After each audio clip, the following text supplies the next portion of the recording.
Hello guys, ഇതാണ് ഞങ്ങളുടെ dragon fruit. ഈ വട്ടം ഞങ്ങളുടെ ഒരു പൂവുണ്ടായിട്ടുണ്ട്. അപ്പുറേ ഒരു പൂവുണ്ട്. കഴിഞ്ഞ വട്ടവും പൂവുണ്ടായിരുന്നു, അത് പോയി. അതുകൊണ്ട് ഇതിലാണ് നമുക്ക് പ്രതീക്ഷ. ഇത് ഡ്രാഗൺ ഫ്രൂട്ട് ആവാൻ നമ്മൾ കാത്തിരിക്കുകയാണ്. ഇതുണ്ടോ, അപ്പുറേ ഒരെണ്ണമുണ്ട്. നല്ല ഭംഗിയല്ലേ? അതിൻ്റെ ഉള്ളിൽ തേനീച്ചയൊക്കെ തേൻ കുടിക്കുന്നു.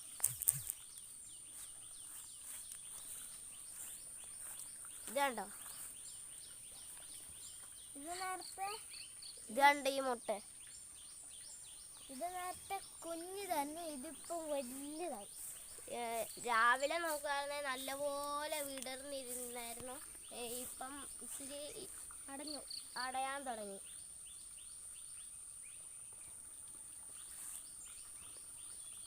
ഇത് രാത്രിയാണ് വിരിയുന്നത്. പിന്നെ ഇത് കുറച്ച് ദിവസം കൂടി കഴിഞ്ഞാൽ ശരിക്കും ആവും. എന്നിട്ട് നമുക്ക് വിളവെടുക്കുന്നതിൻ്റെ വീഡിയോ നമുക്ക് അടുത്ത വീഡിയോ കാണാം.